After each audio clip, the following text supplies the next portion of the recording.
prepared recently top 10 risk, and we are going to prepare also analysis of 40 cities of Central Asia and Caucasus. And as a research company, we'd like to know three main ideas or recommendations for the global community. It's important to note that even when people speak about economy, including the economists, including the international economic organizations, they signal that the most serious risks are not strictly economic or financial, they are geopolitical, and they are related to uncertainty. An example, these trade tensions between the United States and China are affecting not only trade, but are affecting the overall sentiment of investment and even consumers. So that's why I think the most important issue is to address the problem of uncertainty. How to manage uncertainty? First of all, I think that we are already used, and I think we are going to be in the future used to deal with uncertainty. We have to get used to it. Yeah. Having said that, it makes sense that we try to be more focused on rules and institutions. I may be biased, I certainly am. As you know, I'm European. I was leading the European Commission for 10 years, actually. and that's our way of doing things. It will be impossible among 28 countries to deal every day, because there are thousands and thousands and thousands of regulations. The European law is implemented directly in our countries. So we are a real integrated entity in economic terms. It will be impossible without having common rules and common institutions and a common law. So European community law. So I think the international community, it would be wise. Of course, I'm not suggesting that everybody follows the European model. I'm just saying that there are good reasons for inspiration in the model in terms of rules and institutions, multilateral institutions. So that will be my recommendation, to avoid the uncertainty of just unilateral behavior. Because if not what happens, there is a political change in a major country, and that can have a very important impact. So, commitment to multilateralism, I think, will be my first issue.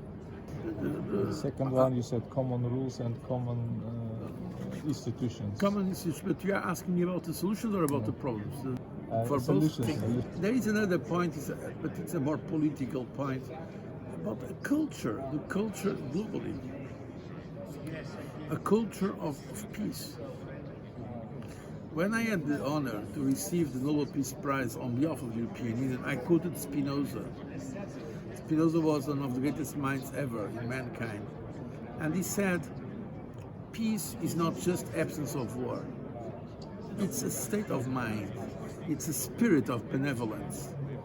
So I think it's important, now that we have the social media that is used most of the time for aggression and insults and the so-called fake news, to use that social media, why not?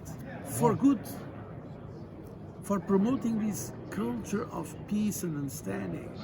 So the civil society to come up and to tell leaders. Yeah, maybe this is one of the steps we would like to do. Why not? Why not? Can appear too visionary, but I think it's not unrealistic. I believe some things that today appears unrealistic, tomorrow can be realistic. The civil society of our countries that today is living through very anxious times. There is a lot of anxiety because of climate change, because of technological disruption, because of the growing inequalities, also because of nuclear proliferation, and also because of globalization. To be frank, globalization has created anxiety in the so-called man or woman in the streets about who controls that. And so when there is these movements that are cross-border, the natural tendency is for people to close, becoming more nationalistic, becoming more protectionist, sometimes became more nativist, so looking at foreigners with mistrust. So I think sometimes even xenophobic. So I think the way to fight these negative, in my view, very negative feelings of protectionism, nationalism, chauvinism, nativism, is also to win the debate politically and to promote a culture of openness. President Nazarbayev has been a great visionary and very intelligent. So, in fact, he has put Kazakhstan in a position of promoting peace, of a bridge that today is very much respected in the world. So, I think that was a very intelligent way of consolidating the identity of Kazakhstan, what I call the diplomatic identity, the personality of a country. Sometimes I compare countries with people. So like can it transfer to the Central Asian identity? and that will be my point. I think it's very important to create and establish and reinforce the Central Asia community, because the reality is that when you look at the Central Asia through these 5 countries mainly, I'm now focused on these 5 countries that were former Soviet Union countries. The reality is that in terms of regional integration, it's very weak in economic terms and even in terms of movement of people. So I think that could be, okay, we can look at Greater Eurasia, but we should start, and that was one also of the messages of the European Union, step by step. Here, 5 countries that have so much in common, it makes sense, regional integration, which, with all respect for other mechanisms of regional integration that are existing in the region, but these 5 countries, I think it makes sense from an economic, even technical point of view, and politically certainly, to deepen their integration with common standards, with common rules, with common institutions.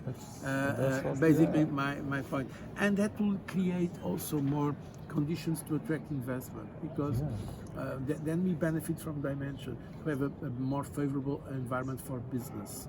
That is important. I've been in touch with the European investment here in Kazakhstan. They are very important.